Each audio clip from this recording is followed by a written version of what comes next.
I called it love. And I called it love. And then after it had been out a little while, realized that this was starting to get some negative connotation. So I changed the name to Joy in 1993. But originally, the original name of Joy was Love. So this distributor came to me one day when I was doing a little seminar. We had a huge crowd.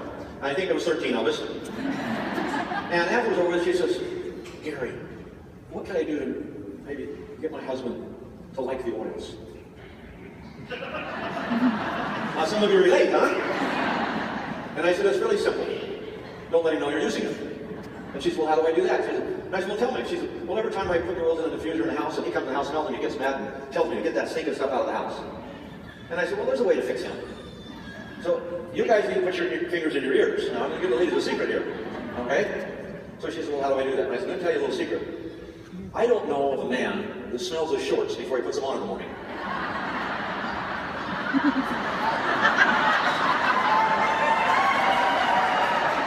So I said, you just take your love oil, your joy oil, and you just sprinkle it on his shorts.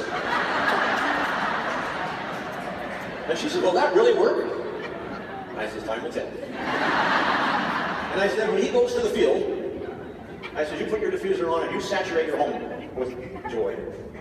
And I said, when you know he's going to come home, then open the windows, open the doors, turn on the fans, and air your house out. And she said, well, I don't want to get rid of the beautiful fragrance. I said, you will get rid of the fragrance, but you will not get rid of the frequency. That oil will go into the woodwork, those molecules will go into your carpet, it will go into your drapes, it will permeate everything in your house, and it will retain the frequency. Forget about the fragrance, you don't need that. You need the frequency. So she did it every day religiously. A couple of weeks went by and she called me and she said, Gary, it doesn't seem to be changing anything. I said, I didn't tell you, but it happened fast. You've got a tough nut to crack here. Give it some time. I said, just stay religious with it. Every day, every night, put it on her shorts. I said, you can even sprinkle some of it at the bottom of her shoes because men don't smell their shoes either when they put them on. So she did. It was about 4 months later, I got a call, came to the office, and they passed it to me. I was down in the lab working. And she says, Gary, and she was crying. And she was having a hard time talking. And I said, it's okay, just take a deep breath. What's happening? And I'm kind of, feeling some emotion inside, maybe something bad has happened. I've never gone this far off the limb before. I was starting to feel like Shirley MacLaine, and I was hanging on the limb. And she says, you're not going to believe it. I said, try me. She says, I've done it religiously every day for weeks. And she said, today was just another normal day. I was back in the house, I had the diffuser running, and she says, I wasn't expecting my husband back for several hours, so I knew there was plenty of time to vacuum and clean and then aerate the house and be ready for dinner when he came home out of the field. And she says, the door opened, and she said, then walk my husband with both diffusers running full speed. Now, you have to imagine this a little bit. What was in the life of a person and in the relationship of a couple that would have caused this reaction? Because these were her words. She said, I froze in my tracks. I knew he was going to yell at me again. And she said, he stopped, and he looks around and said, what's that smell? And she said, all that came out of my mouth, it's just love, dear. And he says, well, how come you've never used that one before? I like that one. He walked across the floor where she's standing paralyzed by the vacuum cleaner. He wrapped his arms around her. He embraced her. He kissed her. And he says, I love you. The first time he had uttered those words in 27 years. And later they sold their farm and he joined her in building her business in Young Living. Okay? Essential oil molecules will change your life. This is electrical impulse from a thought.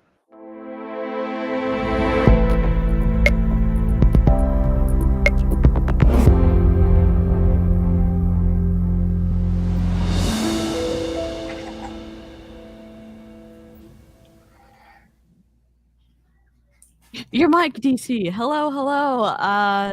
We're back. Kat and I are back reading the transcripts and excited about more tea that's hopefully going to be spilled as we read them.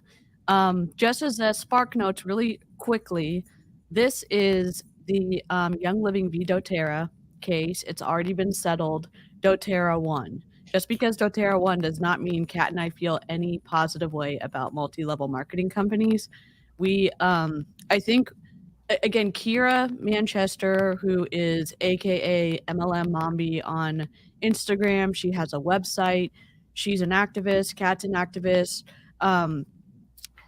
Kira's the one that sent us the transcripts, and I think someone else gave them to Kira, but she made them available to us. She shared them with other creators who are trying to speak out against the deceptive practices in multi-level marketing.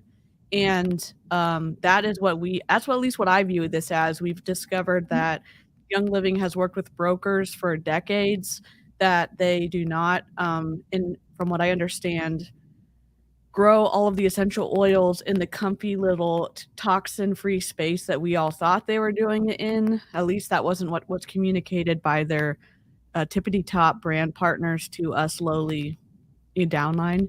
And I recently left Young Living in April of this year, but when I was in for 3 years, I was told seed to seal, it's better than organic. We have to charge what we do for oils because we're hand weeding, because we are growing in only the best places that these essential oils, the plants can grow. And what we found out in the transcript so far, one, Gary Young was authoritarian, and he was very oppressive as a CEO in Young Living. We found out that they didn't have enough farms to actually meet the demands of how many distributors they had. We found out that Gary Young, although he disagrees with this, was moonlighting as a doctor in Ecuador and doing medical procedures on people. He said, "No, I'm not moonlighting as a doctor. I'm just part of the surgical team." I don't know how you're part of a surgical team if you're not a nurse, if you're not a tech, if you're not a doctor, but apparently Gary thought there was a difference. And so in this, Young Living is suing the doTERRA, current doTERRA executives and former Young Living brand partners, who Young Living claimed that they broke their contract to not contact or not solicit former or current members in Young Living. And so this was a long court case in the process. It was years and years of discovery and depositions and all this other good stuff. And so we're reading the 4,000-page transcript with everybody. So we've gone through a lot already. We just finished the cross by Mr. Gaylord to Justin Harrison, but today we're starting the cross by Mr. Smith, continued with Justin Harrison. Yep. And whoa, that was my bad. I'm trying to remove this from the stream. I'm gonna let Kat introduce herself, then I'll tell you who I am. Kat's incredible, and I'm excited to let y'all meet her for the first time if you're discovering this video in your search for whatever truth there is about Young Living. So Kat, I'm so really excited that I'm doing this with you. My name is Kat. I'm a licensed registered dietitian nutritionist, and I like to talk about nutrition related scams, whether it's multi-level marketing related or not. Typically it's usually multi-level marketing related, but I just talk about the harm that can come from a lot of companies, programs, products, very much aligned with just unhelpful dieting things.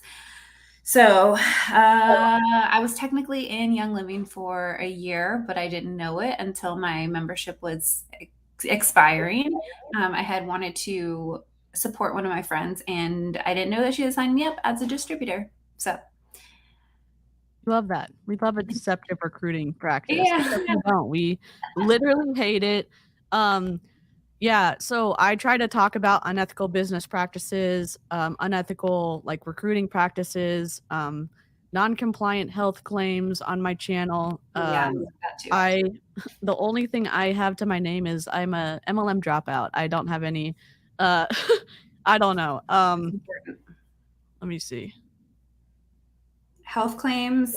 Yep. Debunking health claims is very it's fun. A whole moment. And Kat has literally swooped in, come to the rescue when we were looking at one Young Living distributor who was saying camel's milk cured autism, who was making claims about what the oils do, and Kat, with her knowledge, was able to help debunk. As if autism needs curing in the first place. That's just so ableist. Mm-hmm. Yeah.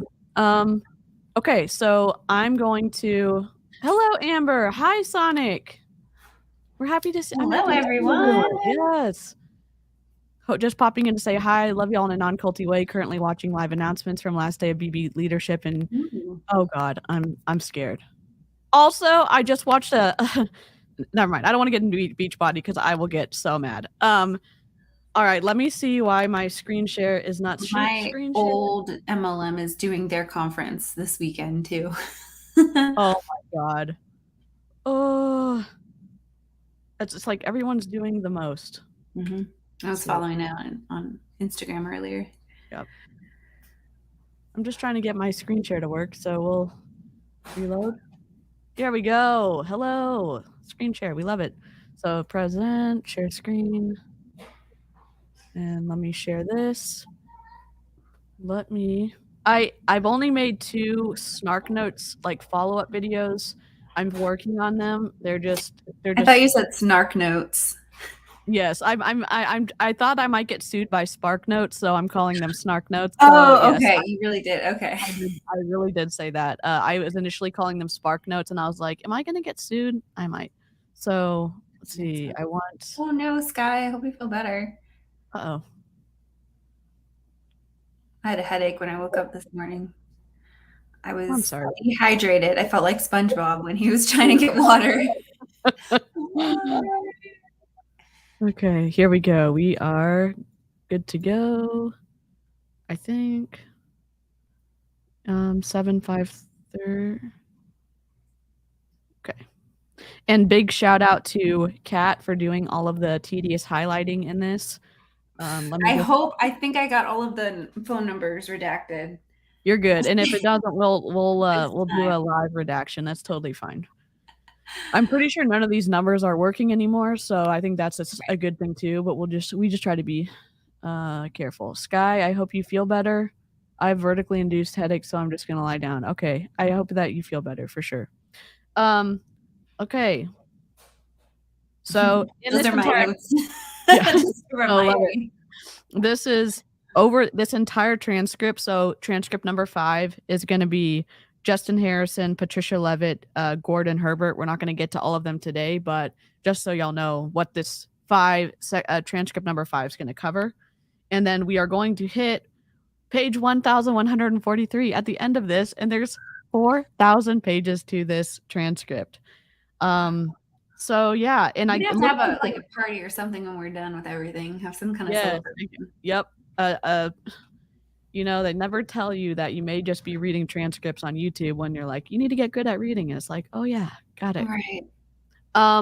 So I think Mr. Smith, I'm trying to turn off my battery saver because I'm plugged in, so we're good. So it won't keep turning off. We have a couple of voice mods to try to make this a little bit more interesting. Normally the live chat gets to pick who they want to hear. So we have Baby Snark, which we did let Gary Young be Baby Snark, and a couple of other lawyers have been Baby Snark, and we have Polite Demon Lawyer, which we used last time. So, live chat, if you, in Replay Crew, we have much love for you. It's just, you know, if you get to join us live, you get a little bit of perks, a smidgen amount of perks. So live chat, please pick who you want to be Baby Snark or Polite Demon Lawyer. And so we're going to be having Mr. Smith, and we have Mr. Harrison, of course. So let us know. Baby Snark. Baby Snark. Who's going to be Baby Snark? Harrison, who's now with doTERRA? Or, yeah, Demon Lawyer, Baby Lawyer. Okay. Baby Snark, I think, is going to win. And we can switch it up every time. I need to download some more voice mods to make it more interesting, but Baby Snark will do. Y'all, please pick who you want Baby Snark to be. Do you want Justin Harrison to be Baby Snark, or do you want the lawyer to be Baby Snark? And we also have, let me put our little tabs up so we know Mr. Smith, Mr. Smith is doing the cross-examination. He is the defendant attorney, and the defendant is doTERRA, even though doTERRA was dismissed from the case. And no, I don't know why. And we just finished the defendant. Oh God, we have a tie so far. Lawyer. I want the lawyer to be Baby Snark, but I like sassy lawyers. Okay. I will Corinthian votes the lawyer to be Demon Lawyer. Well, you might have to just give Corinthians a special live to be. I know she prefers demon lawyer. So let's look the lawyer baby snark for this time. Okay. So Sounds good. I will be Mr. Smith, the baby snarking lawyer, and Kat is going to be Justin Everyone Harrison. Okay. All right. So the court, are we ready to go? Yes, we are ready. All right. The court says, thank you. You may be seated. Good morning. Everybody's back from a nice weekend. I hope counsel's here. Jury is here. I think we're ready to proceed with continued cross of Mr. Harrison, who is still under oath. Thank you, Your Honor. Good morning, Mr. Harrison. Good morning. Mr. Harrison, I want you to turn to exhibit number 27. Counsel had a little board. Oh, wait, I totally missed that. Mr. Harrison, I want you to turn to exhibit number 27. That's your contract that's been discussed. Okay. Let me see if I can get this organized. Should have done this before the jury came in. I apologize. On exhibit number 27, counsel had a little board he wrote for you, and he said he looked at that. He went to one of the paragraphs in there and wrote down some portions of it. Let's see if we can go through that contract. The portion he cited was right here in paragraph 3, what we call the recitals. Do you remember that, sir? I do. I want to take you to the first paragraph first. If I could have that blown up, it says, quote, it's recognized by the undersigned parties to this confidential and proprietary information agreement that Young Living Farms and Young Living Essential Oils, hereinafter Young Living, does in the course of its ordinary business use, develop, possess, and acquire information relating to the industry and pricing, marketing, financial data related to that industry, as well as proprietary and confidential information concerning the company, its owners, and employees.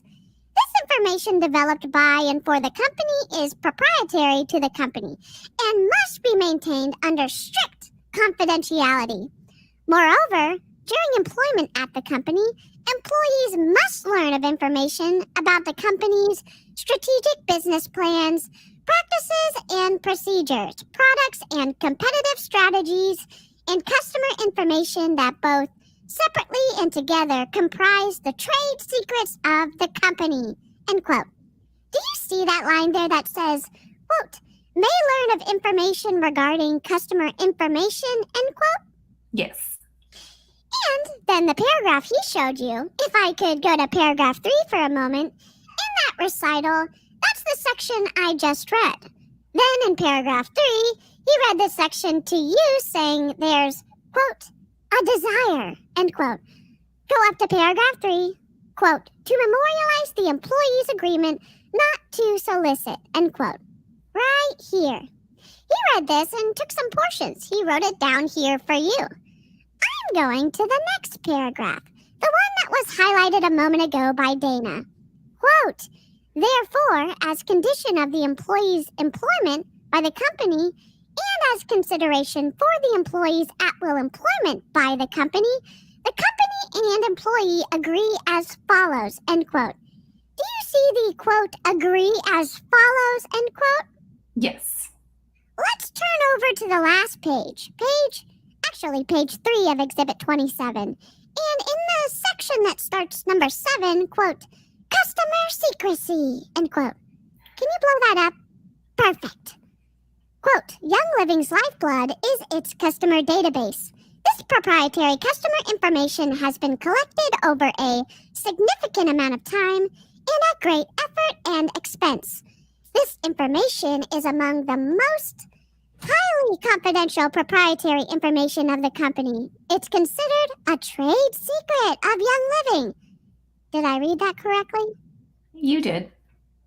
And the next paragraph, still within number 7, quote, accordingly, in order to ensure the protection of these trade secrets, it is agreed that employee will not, without the express written consent of the company president, for a period of 1 year following termination of the employee's employment with Young Living, for any any reason, either directly or indirectly, call upon, solicit, divert, or take away or attempt to solicit, divert, or take away any customers, business, or patrons of Young Living upon whom the employee called, end quote.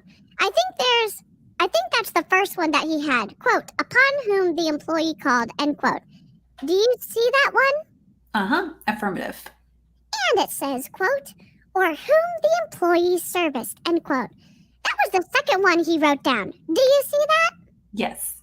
Quote, or solicited, end quote. That's the third one he wrote down. Do you see that? Yes. And then the fourth one he wrote down was, quote, or with whom the employee became acquainted as a result of employment with Young Living. Do you see that? Yes. So let's talk about this. Did you, during that course, first, the one thing that wasn't kind of pointed out is this little paragraph here that says, quote, for 1 year immediately following your termination, end quote. When was your termination with Young Living? February 11th, 2008. And so the 1 year would have run February 10th of 2009. Yes. And there was no prohibition for talking to anyone before that date. Is that what that said for you? Correct. And when it says, quote, acquainted as a result of employment, end quote, I want to focus on Mr. Gordon Herbert for a moment. He and his wife, Julie. Did you know Gordon and Julie Herbert before you started talking with Young Living? Yes. Did you become acquainted with them as a result of your employment with Young Living? Mr. Tot says, Your Honor, I'm going to object to this line of questioning. They made the same objection to me. He's interpreting the agreement and interpreting the meaning of the agreement. And the judge says, I'll have you rephrase. Did you become acquainted with either Julie Herbert or Gordon Herbert as a result of your employment with Young Living? Or did you become acquainted with them before you started working with Young Living? Mr. Tot says, same objections, Your Honor. And the judge says, I'll allow that. Mr. Harrison says, I became acquainted with them before. And tell the jury when you first became acquainted with Julie and Gordon Herbert. It was in 1996. Julie actually responded to an ad I placed in the local newspaper. The company I was working for at that time had a variety of natural products, particularly a toothpaste that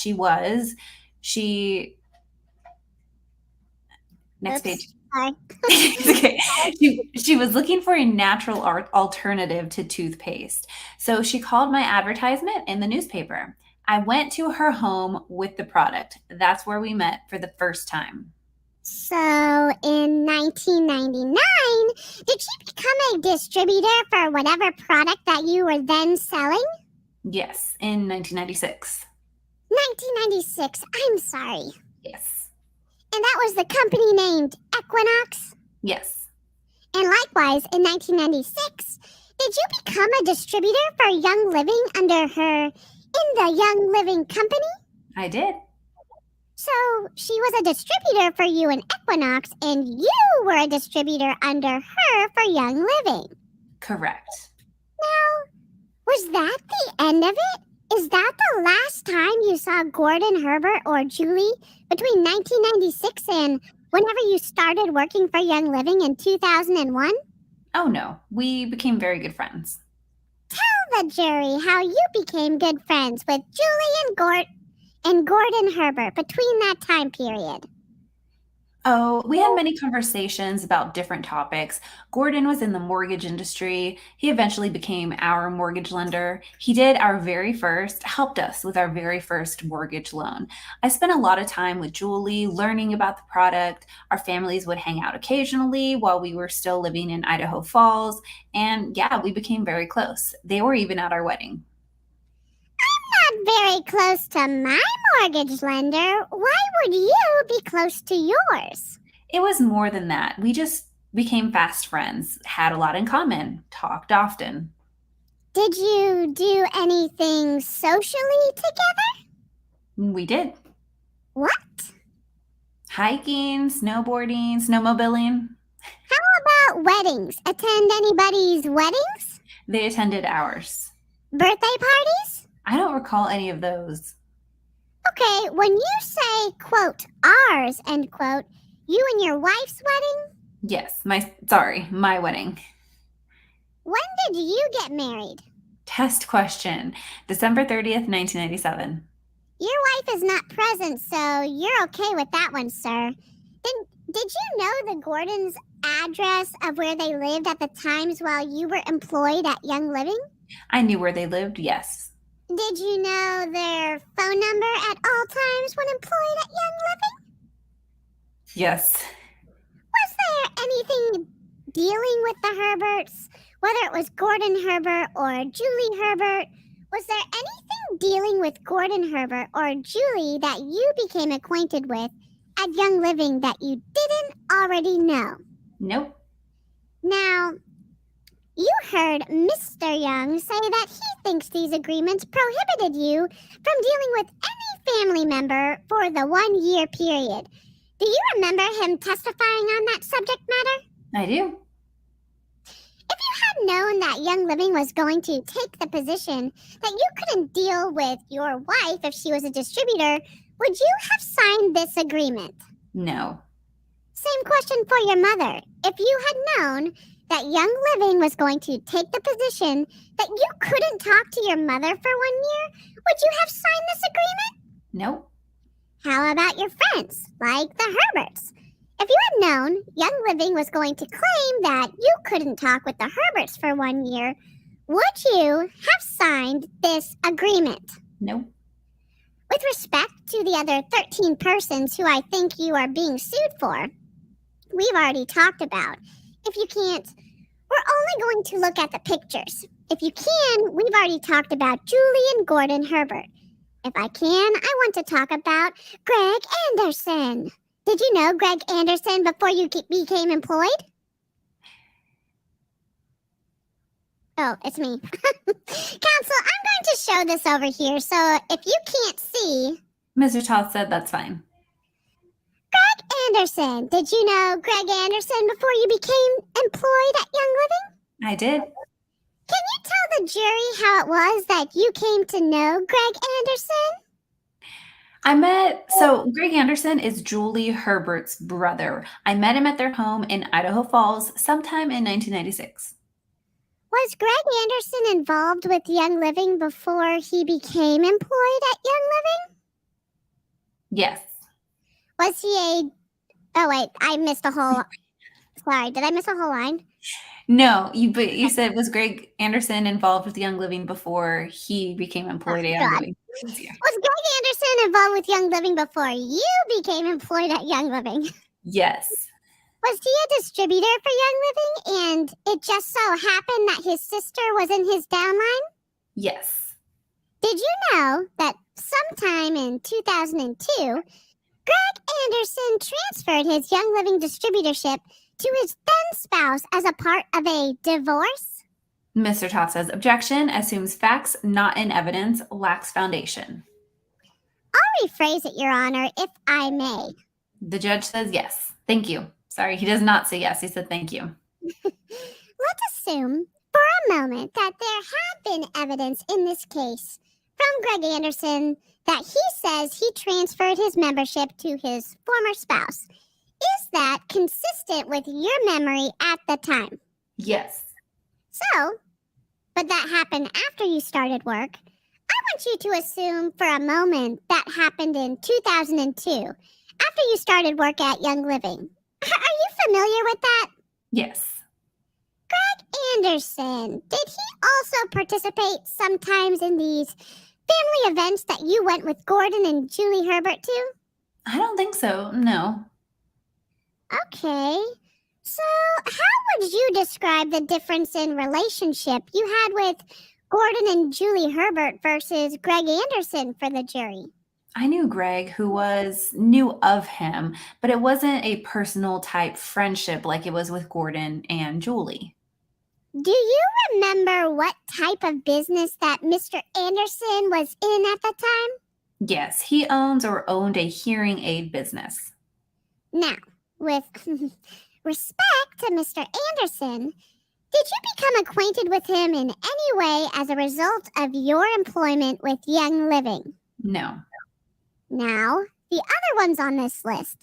Let me ask this about Greg Anderson first. Let me go down the list. They also put up here these other 4 provisions: called upon, serviced, or solicited. Did you call upon, service? Let me go back to 1, solicit. I want to see if I can wipe that off the board at one time. Did you solicit, bring over to Young Living while a Young Living employee any of the 13 people?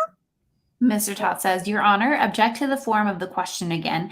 This is asking to interpret the meaning of the provisions and interpret the facts of the case pursuant to the contract. I'll rephrase, Your Honor. The judge says, go ahead.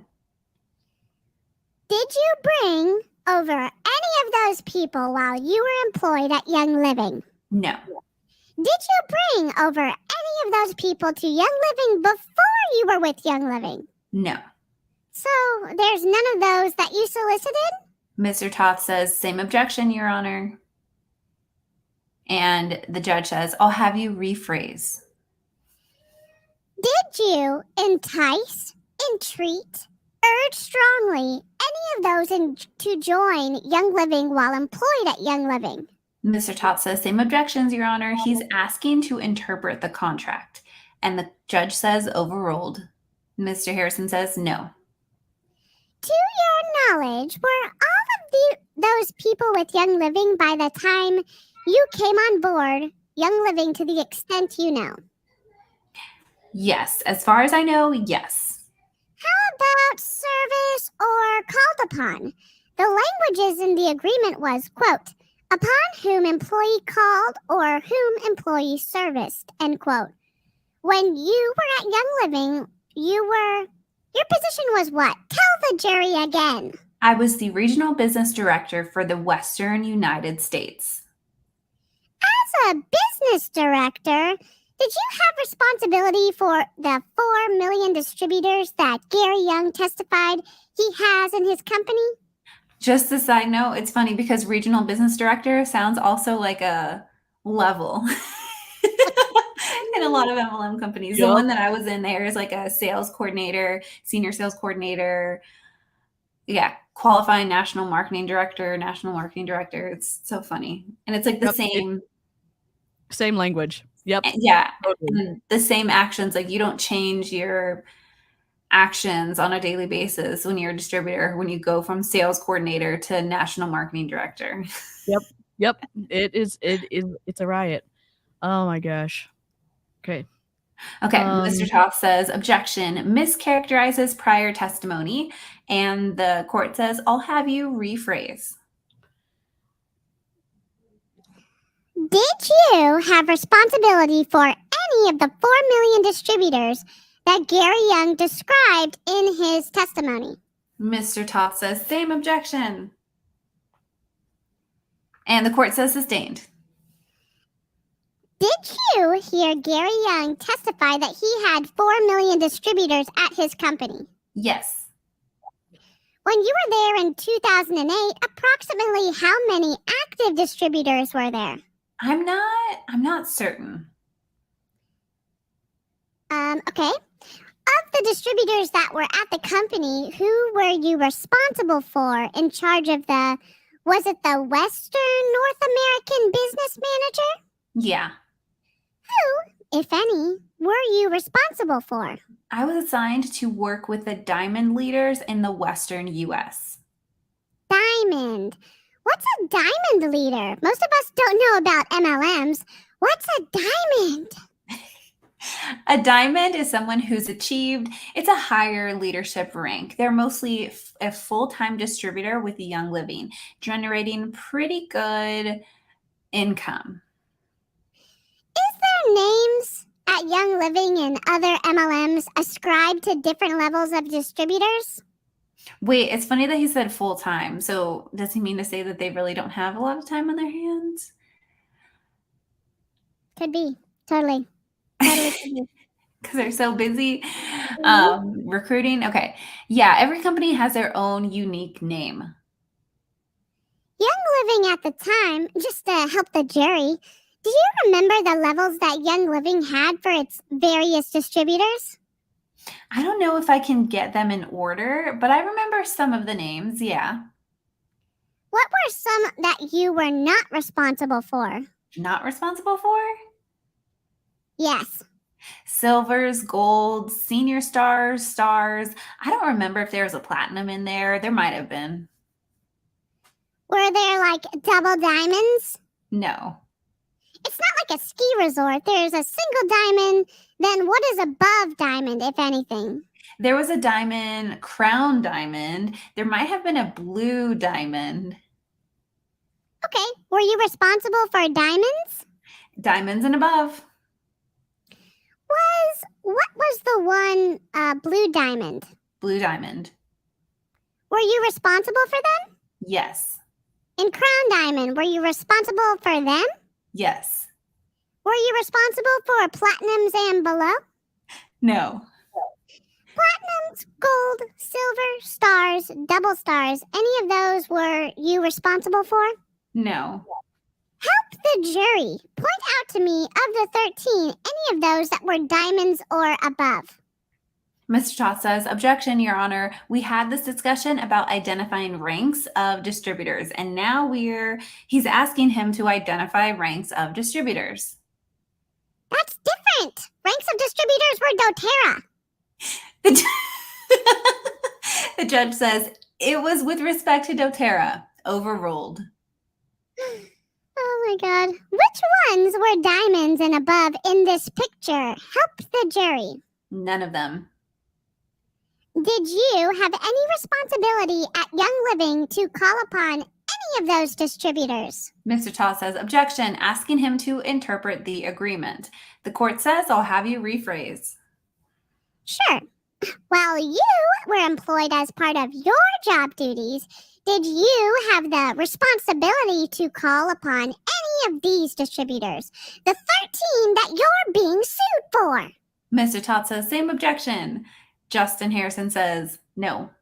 And the court says, overruled. They were all talking over each other. Heck yeah.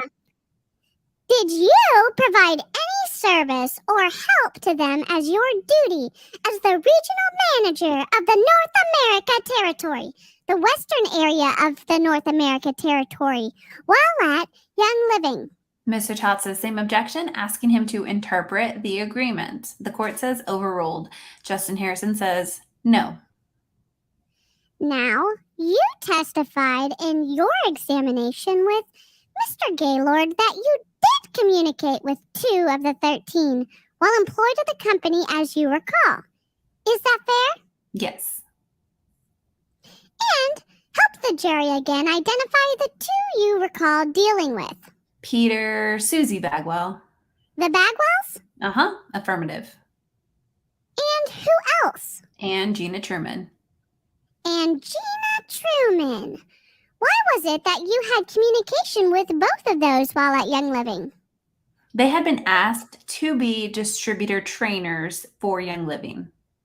Now, did you have any communications with Gina Truman on the subject of being a trainer, or was that someone else you had a discussion with? Actually, as I recall, it was her husband, Thomas. So my question to you, if you will listen, is did you have any communications with Gina Truman? No.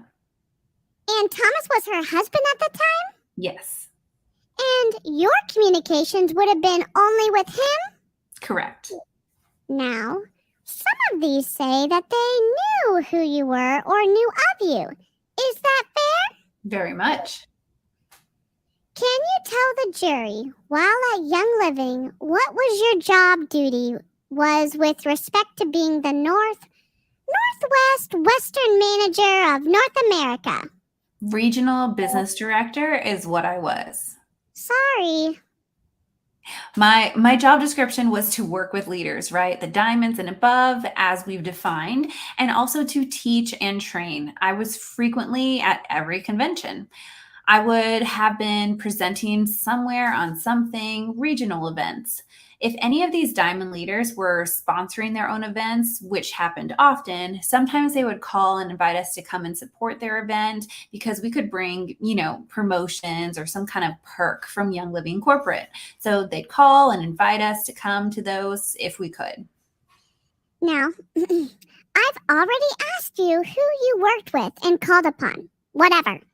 When of these 13 did you know? Whether you called upon them, worked with them, which of the 13 did you know?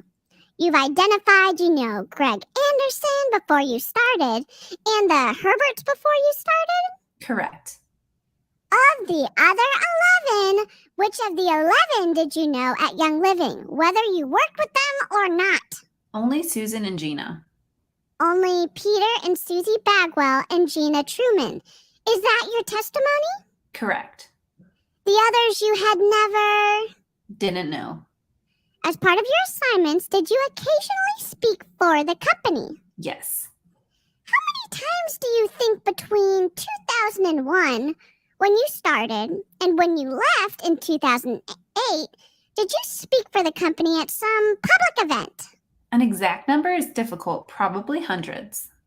How many, if between 01 and 08, there's like 7 years, how many times per year typically would you speak? I think the average was about 5 to 7 times a month. 60 times a year? Yeah, about 60 times a year. 400 plus speaking assignments over the 7-year time period? Yes. I was a little uncertain. How many diamonds and above since... I don't remember the ranks. How many diamonds or above were there in your region that you dealt with? Maybe 40. Okay. We've heard of another Truman in this case. Carol with a K Truman. Is she, to the best of your knowledge, the mother of Boyd and Gina Truman? She is. Was Carol with a K Truman a diamond or above? Yes. So did you deal with Mrs. Truman from time to time? I did.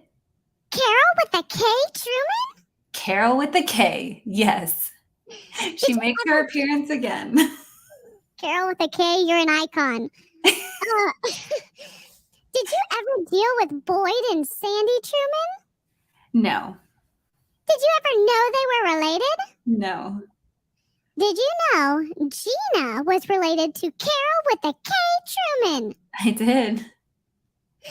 Now, when you signed this 2001 agreement, that's got these provisions in here that you won't deal with people within the 1-year period. This class, if I have diagrammed the class, what was the policies and procedures of the company that were then in place for the distributors? Do you understand what I'm talking about? Yes. Did the company have policies and procedures in 2001 at the company for its distributors? They did. And were you familiar with what they were? I was, yes. How were you familiar with them, Mr. Harrison? I was a distributor for Young Living prior to this, so I was familiar with those policies. Okay. And then, after you became employed by the company, were you given an assignment by the company to work with a group to rewrite the policies and procedures? I was, yes. So what? Did you take the ones that were there in 2001 and modify them? We took the existing policies and reformatted them. They were very difficult to read and cleaned up the presentation. Did you take the ones there in 2001 and you reformatted them? Yes. And the 2003 ones we've marked here in this trial as exhibit number 1136. Are those materially the same as the provisions that we've talked about with this jury between 2001 when you joined and 2003 when they were formatted differently? Yes. Is there any material differences between these two that you recall? Nope. when you signed this agreement in 2001, did you have any expectation that Young Living would claim that if you talked to one of these distributors, that they would try to have you pay for 15 years of organizational volume? Mr. Toth says objective form calls for a legal conclusion, and the court says sustained. Did you have any expectation whatsoever when you signed this agreement in 2001 that Young Living may claim that you would have to pay damages more than just for the distributor that was contacted? Mr. Toth says same objections, Your Honor. It's a legal conclusion. Also lacks foundation. Goes to the issue of foreseeability. The court says I'll allow it. Mr. Harrison says I did not. No. Did you have any expectation that you would be responsible, perhaps, for any damages that the company would claim was caused in the organization, as opposed to someone that was solicited when you signed this agreement? No. Are any of these 13 big fish, as was said by Mr. Toth in his opening statement? No. Do you know how much in either personal volume or organizational volume any of those 13 were getting when they decided to come over to doTERRA? I don't. If the testimony from the Herberts, which I understand we're going to hear next, is that they were buying about $100 in personal volume when Gordon decided to join, would that be consistent or inconsistent with your memory? Mr. Toth says object to the form of the question, compound, incomplete hypothetical, calls for expert testimony. And the court says sustained. Do you know what the personal volume was of any of these 13 distributors when they decided to come over to the company? The minimum requirement to be paid was $100 a month. So it was more than 100 for each one of those. Yes. Do you know how much the personal volume for any one of them was at Young Living? Wait, you have requirement to be paid, so you have to make 100 to be paid. I mean, I guess it's like AdSense in a way, like, but they won't pay you out until, but you don't have to continue buying something. Yeah, you have to no, yeah, so Young Living makes you buy $100 in PV a month. Even if you sell like $100 below you, it doesn't count towards your personal volume. You have to yourself place an order, which is different than other multi-level marketing companies, even though some companies share that same model. And it's not just, you have to do 100 PV, which is above $100. The lowest I ever got close to 100 PV was like 103.25 or 10, something weird like that. It's interesting because they were a part of that like for Juice Plus, you would have whatever you sold, it could be under, but then they had different, like they had PV and then also POB. And so if you got PV, you got extra bonus, and then POB, then you got an extra bonus too. But they would still pay you out if you got like $10 or something. Like, okay. Yeah. Wow. Yeah. Yeah, and it's a no wonder they have so many oils. So yeah, you have to buy. So you have to buy every month. And they explain it as they want you to be a product of the product. But like when you work at a traditional job, even if you're in like 100% sales job, like at a car dealership or something like that, they don't make you buy stuff from the dealership every month. And then they say, if you don't buy this, we're not going to give you your paycheck. It's just it's just different. And I know one of the arguments that comes up is, well, it's overhead cost. You're paying for whatever, your website fee in Young Living was separate. And again, we're required to buy actual oil. So it's not like we're paying towards like accessing the website. You can log into the website whether you buy the oils or not. So it's like, it feels different to me than. Yeah, it is different because, I mean, even with Juice Plus, you would have to pay for the back end office and the website and everything. Yep. But I mean, there wasn't that limit. The only limit was for like extra bonuses and stuff, which it was still bad. It's still an MLM, but that's just interesting. And part of that maybe was because there was only like a couple of products. And so it would be really odd to personally buy that much. Yeah. But with Young Living, since they have so many products that yeah, I can see them doing that. What a scam, in my opinion. Yeah, it definitely feels weird. It doesn't seem right. And I know this is one of the hot topics that people who are pro MLM argue with us about, and we obviously have a different perspective. Again, it's like I understand using the product, but I don't understand like if I'm actually, because on the website you have to click like, oh yeah, I'm going to either use through this product or sell it. But most of the distributors I know don't sell what they personally buy from the company. So Right. I don't know. It's just because they say like, oh, this is how it's running, like in hypothetical doesn't mean that that is how it's running in actuality. So I feel like a lot of inventory loading is happening, just from what I saw. And yeah, they're using through it. They're getting actual products, but they're getting it at a higher rate than they can possibly work through it. So, and that's just my perspective. Yeah. Oh my gosh. I don't know where we were. The minimum requirement to be paid was $100 a month. Okay. So it was more than 100 for each one of those. Yes. Do you know how much the personal volume for any one of them was at Young Living? I do not.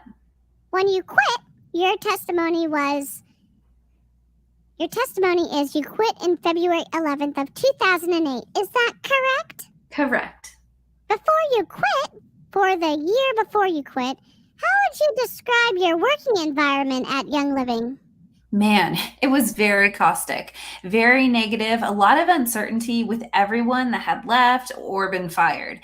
People not sure if they were going to have a job from day to day. It was not a happy place to be. Between the time you first started working there in 2001 up until you left in 2008, how many times had upper management been changed? At least 3. And when I say, quote, upper, end quote, when I say, quote, upper management, end quote, what do you understand that to mean? The executive level. So all the executives? Yes. 3 times in 7 years. All the management had been fired? Yes. On this occasion, did you, between 07 and 08, when you quit, did upper management change once again? It did. Who did you first understand had changed? First, it was David Sterling. And what did you understand about his leaving? That he had been terminated by Gary Young. How about pay for upper management? Did you understand that during that same time period, upper management pay was trying to be changed? Mr. Tot says, objection, foundation, and the court says, overruled. Oh, here we go. And Harrison says, I did. It was common amongst the employees that Gary was trying to reduce the executive level pay. And would that be for Gina? Excuse me. Would that be for Emily Wright? Yes. And for Dr. Hill? Yes. Did that sit well with you that those upper level management pay were trying to be changed by Gary Young to a lesser amount? No, not at all. Why?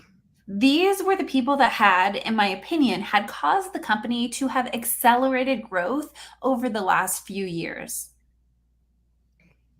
You had been there between 2001 and 2007. Did you see accelerated growth? Absolutely. So you thought they merited the pay. Is that what you're saying? Yes. How about other upper management? Were there other upper management that left in 2007 before you left in 2008? Greg Anderson departed as well. What was his position with the company? I believe it was Vice President of International Development. How was international changed, if at all, in that year? International in that year had been pretty much shut down. By whom? By Gary Young. Okay. So there was no more international development at Best You Knew It that year. Is that correct? Right. Mr. Cook terminated his employment to the best of your knowledge? Yes. Who else left? Let's see. Dr. Hill, Emily, David Sterling, Greg, my immediate boss at the time, Theory, Soar Heights was let go. Your immediate boss was let go? It's French. Theory, Soar Heights. Theory? Yes, Tierry. Oh, wait. That's my bad. Yes. T-I-E-R-R-Y. I think it's Tierry. I saw his name in the emails and didn't use the H. Let's talk about Emily Wright. She left in that time period. We all heard an opening statement. Is that right? Yes. Did Dr. Hill left in that time period? Yes. With all these people leaving and the firings, were you comfortable in your position in February of 2008 when you quit? No, not at all. There was no security. How about personally? Was there a job position to fill because Theory had been fired? Yes, And did you apply for that job position? I did. And who did Mr. Young hire? Mike McLean. Who was Mike McLean at the company? He was the original business director for the Eastern U.S. Okay. Who trained Mike McLean? I did. Who was at the company longer, you or Mike McLean? Oh, I was. Who, in your opinion, had more experience in MLMs at this time, you or him? I did.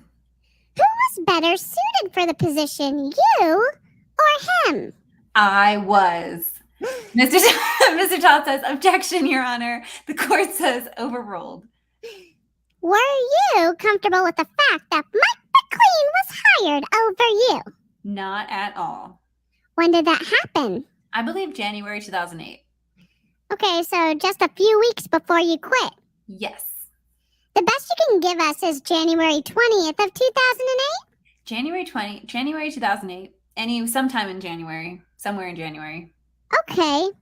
And with this management group leaving either by firing or quitting, who became more prominent in the company? Mike McLean did for sure. Anyone else? Doug Corrigan did. Who else? It was obvious in the field that Gary Young had reasserted control of the company. With Gary Young reasserting control of the company, were you comfortable with that? No. Why not? In my 7 years there, when the executive team was allowed to run the company, it grew and nourished. When Gary would come in and take over everything, the brakes would be thrown on. Everything would stop, decline, decrease, and morale would go through the toilet. Before February 7th of 2008, had you started looking for employment elsewhere? I had. And why was that? It was a caustic place to be. I didn't enjoy going to work anymore. I didn't want to be there anymore. I wasn't willing to brown nose like some of the other employees were to get the positions they were after. So I was definitely putting out feelers. Were you unhappy? Yes. There's been some emails that indicated that people, my clients, knew that you were unhappy and that you were dying to come over. Do you remember those emails that were shown? I do. Did you ever tell anyone over on the doTERRA side, whether that was Dr. Hill or Emily Wright or Dave Sterling, did you ever tell, or Dave Cook, I don't mean to exclude him, but did you tell any of those people that you were dying to leave? No. What, did you tell them that you were that you were dying to come over? No. What did you tell any of those individuals? Let's first identify the person. Did you ever have a conversation with Dave Sterling? No. With Emily Wright, there's some testimonies testimony that you had 4 conversations over the 5 or 6 month period.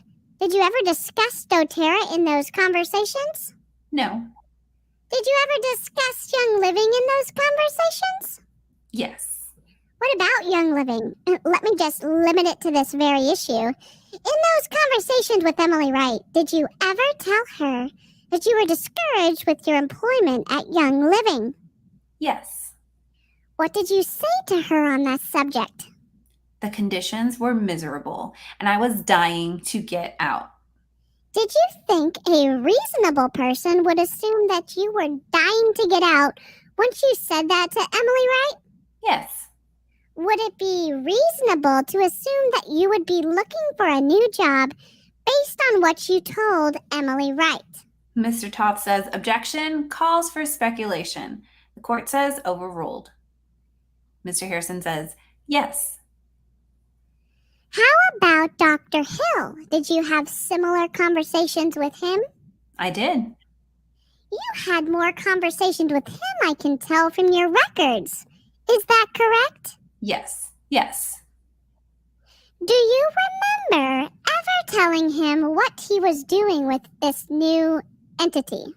No, he would not.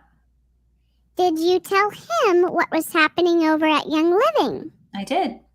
Did you ever tell him what you wanted to do? Yes. What did you tell him with regard to what you wanted to do? That I was miserable and that I was going to leave at some point. Again, do you think it was reasonable for Dr. Hill to assume that you would want to leave that company based on what you felt about it? Yes. Now, let's go to the February calls before you quit. There was a call that came up from Rob James. That's your testimony. Yes. And that call was on February 7th. Is that correct? Correct. And who placed the call? Did you call them or did they call you? They called me. Did you know the call was coming? I did not. Anybody alert you in advance that someone may call you? No. Was it a surprise that you got a call in the evening on February 7th? It was. Do you remember what time in the evening it was? It was late, after 9, I think. And the call lasted for about 30 minutes? Yes. Did you take any notes on the call? No. What was your impression? Who was trying to get whom in this call? Were you trying to get them to do something? Or were they trying to get you to do something? Mr. Toth says objection, Your Honor, asked and answered, cumulative. Not by me. The court says, why don't you rephrase? Sure. Did you believe that someone was trying to get the other party to do something as a result of this call? Yes. Who was trying to get whom to do something as a result of this call? My impression is that they were trying to get me to come with them, join them in doTERRA. And who was the, quote, they, end quote? Rob James and Gina Truman. Okay. There's been some testimony that Wendy James was on the call as well. Did you know that? No, I don't recall her speaking. Did you promise that you would join doTERRA with them? No. How did that call end? Best I recall, that call ended with them professing their excitement toward the new company. Okay. Did you make any commitments to them? No. After the phone call, what did you do? I called Dr. Hill. Let me, if I can, pull up exhibit number 221. Is that this one? If I could go to, boy, I need my glasses. If we could go to the entry on 27, lines 206 through 209. Can you blow those up? Do you need glasses too, Dana? On this call, that's so rude, Mr. Smith. That's rude. Is at 921 that he showed you, line 206 on page number 102 of exhibit 21. Do you see that? I do. And that's the incoming call you described that you received from Rob James. Is that accurate? Yes. And then there are 2 calls after that. They're for 1 minute each. Do you recognize the number of redacted? I do. Who is that? Dr. Hill's cell phone number. The one below that at 209. Do you remember that phone number, which is redacted in Spanish Fork? Mr. Todd says, objection, asked and answered on Friday. The court says overruled. Whose number is that? That's Dr. Hill's home phone number. Now, after your testimony on Friday, did you go back my request to go look at your phone records I did. before your testimony today? I did. And you went back and confirmed that's Dr. Hill's phone number.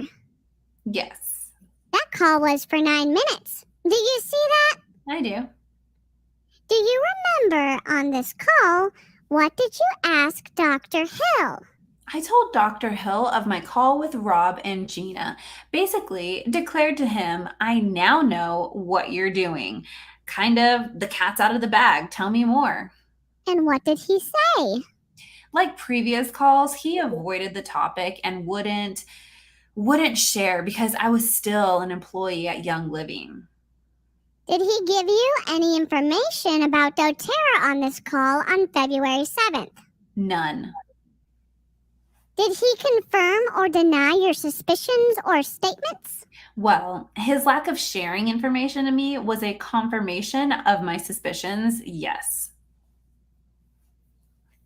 Sorry. Other than him refusing to share information, did he confirm it orally or deny it orally to you? No. What was your impression after that call? What did you decide to do? My impression was that I definitely would investigate and discover what's going on with this new company. The next morning, on February 8th, if I can go down and highlight the lines 210 through 214, if you would. That night, I assume, of course, you went to bed after having called Dr. Hill. Is that correct? Yes. Did you make any other phone calls? No. The next morning, you've testified that you had a legislative hearing you attended on behalf of Young Living at the state capitol. Is that correct? Correct. Remind us where you lived at the time. In Springville, Utah. So you drove that morning from Springville up to Salt Lake? Up to Salt Lake, yes. And on the way up there, there's a 5-minute call outgoing redacted. Do you see that call? Yes. I want you to assume for a moment that phone number is Lillian Shepard, the other co-defendant. Do you recognize her number without me telling you that? I do. So did you call Lillian Shepard the morning after the call you had with Rob James and then Dr. Hill? I did.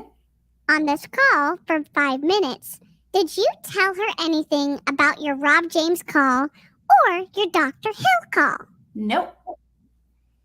You paused. Why did you pause? I paused because I don't remember with specificity.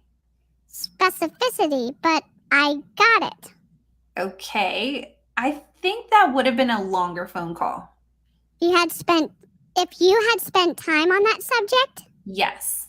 did you have a practice of calling Miss Shepard relating to business of Young Living? Yes, often. Quote, often, end quote, being daily? Yes. Who interfaced in in February of 2008? Who worked with Lillian Shepard at Young Living? Who was her kind of supervisor? I think her supervisor, it may have been, December of 2008. It would have been Doug Nelson or Doug Corrigan. So, she interfaced directly with the executive level? Yes. Who in the field would work with her? You and Mr. McLean? Me and Mike and John. Quote, Mike, end quote, being Mike McLean? Yes. And John being? John McGarity. In the field, you had responsibility with dealing with her to talk to her about events. Is that fair? Yes, often.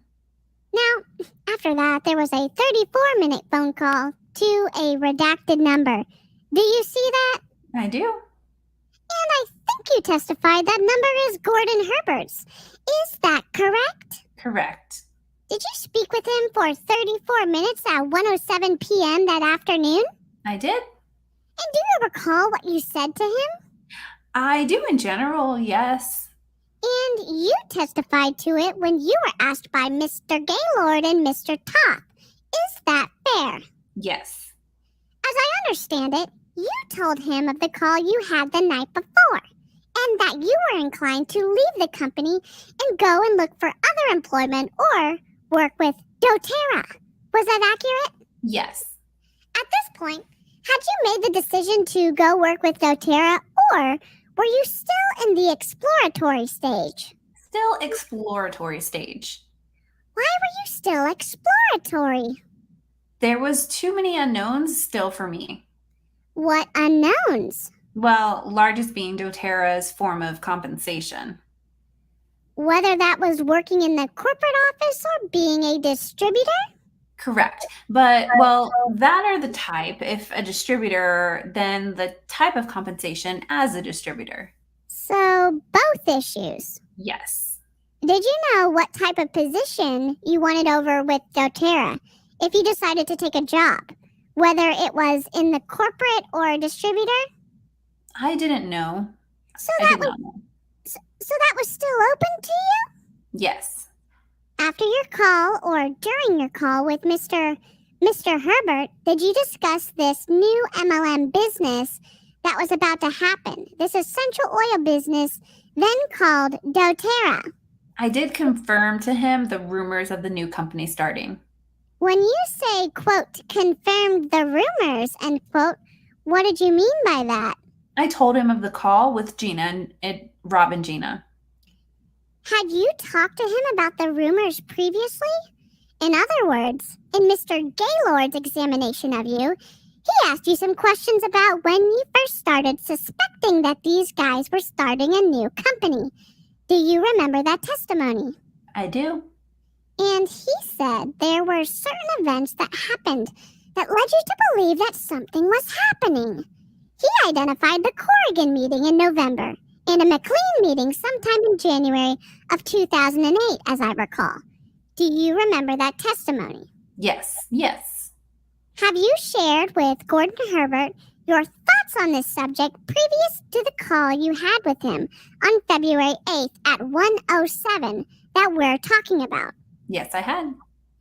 How many calls had you had with Gordon Herbert between, let's say, November of 2007 and February of 2008? Oh, I didn't count them, but many. Was it kind of a practice to have a call with him weekly? We talked regularly, yes. In those regular calls, had you kind of mentioned what life was like for you at Young Living? Yes. Why would you do this to your mortgage broker? He was more than my mortgage broker. He was a very dear friend. When you say you confirmed with him that these guys had a new company, did you mention to him the name doTERRA? I did. I thought in your testimony on Friday, you said something to the effect that it was your belief that Gordon Herbert learned of doTERRA from Gina Truman. Did you say that to the jury on Friday? No. Okay. What do you think you said on the subject? That Gordon learned of the event at Gina's house from Gina. From Gina? From Gina. Okay. So as best you recall, you told Gordon Herbert about doTERRA first. Yes. And I thought it was your understanding, your impression that after this call with Gordon Herbert, it was your impression that he was going to become a distributor for doTERRA. Is that correct? Yes, he was very passionate that if there was a new company, he was part of it. And did your impression that he was going to join this new company as a distributor, was it all related to this phone call, or was it something that happened over time that led you to have this impression? I knew he was not satisfied with the company. How did you know that? Just in conversations. Okay. Anything else that led you to believe that he would be joining a new MLM? No, he was very concerned with some of Gary's practices and statements.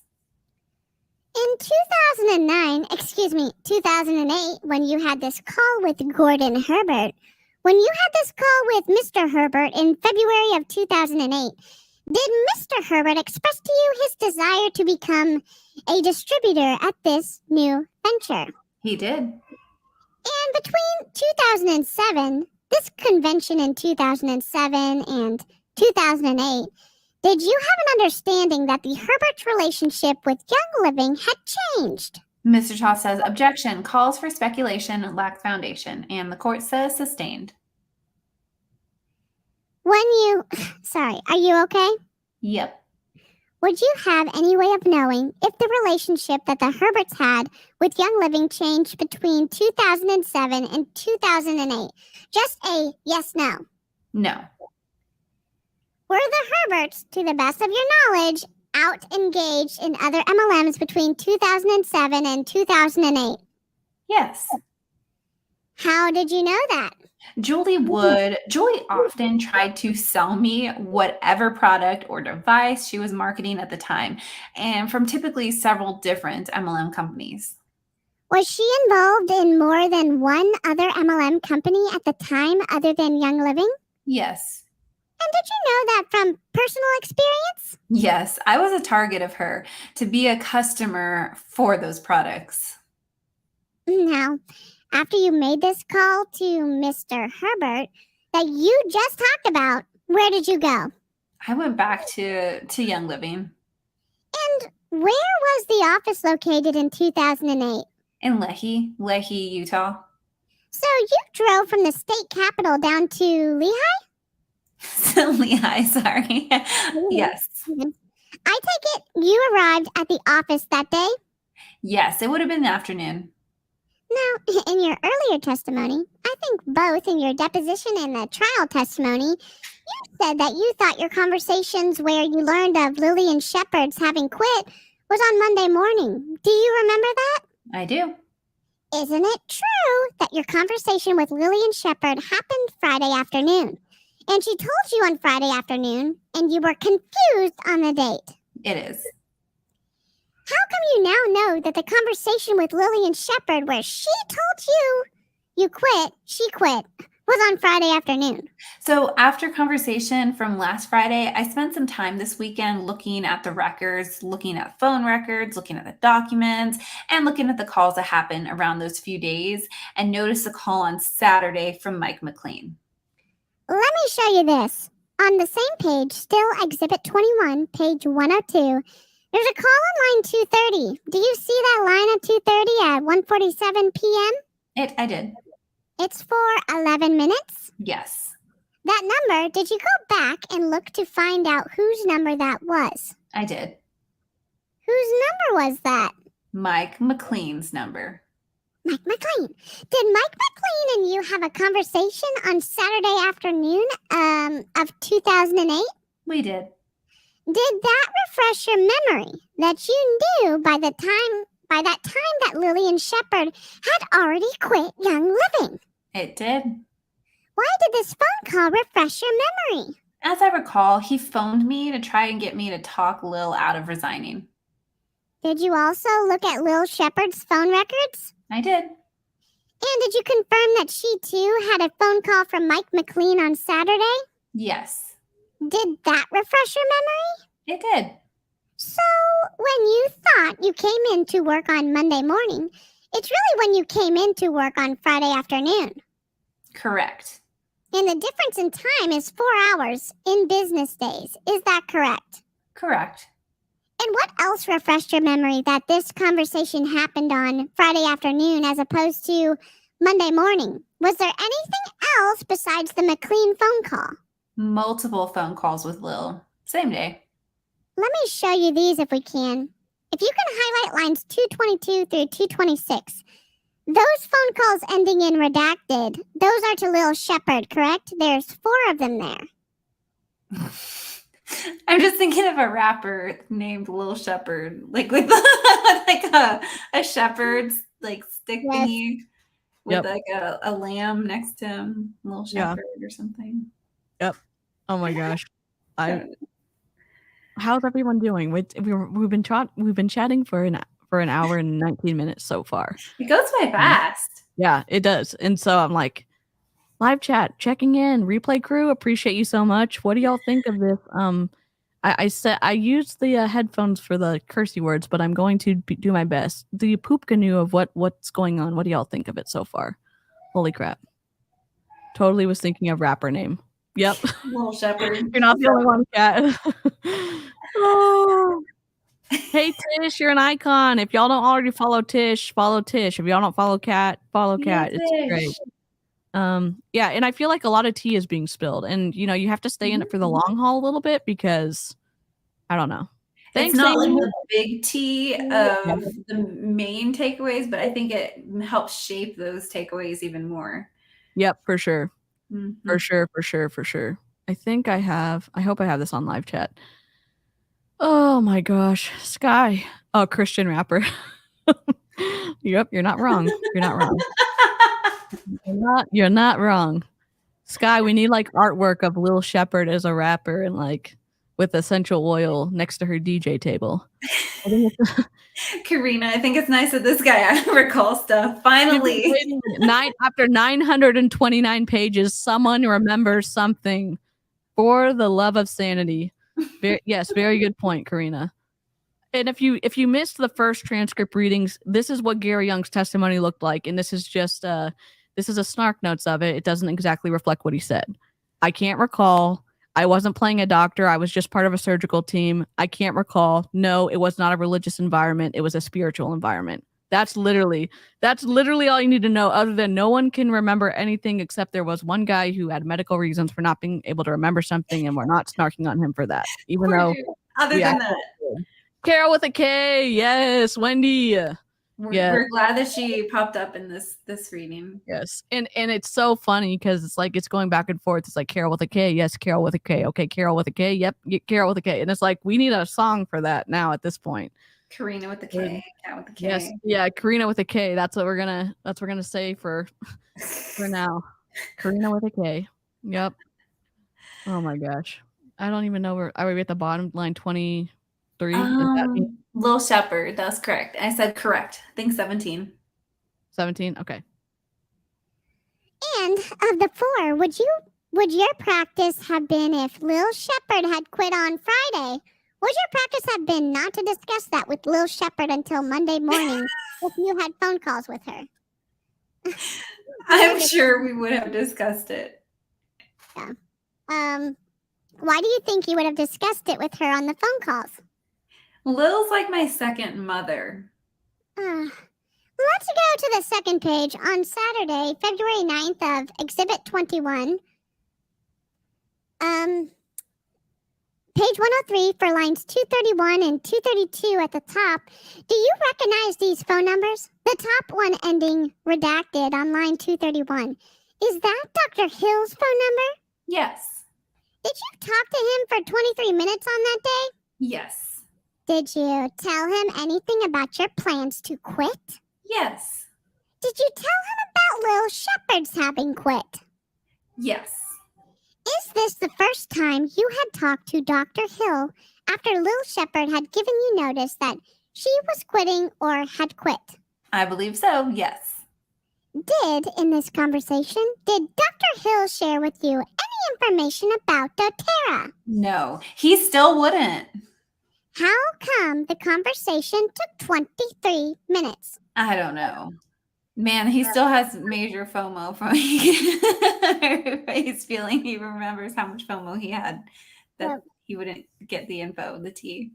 Yeah. I don't know what line I'm on. I'm sorry. I said I don't know in 24. Okay, sorry.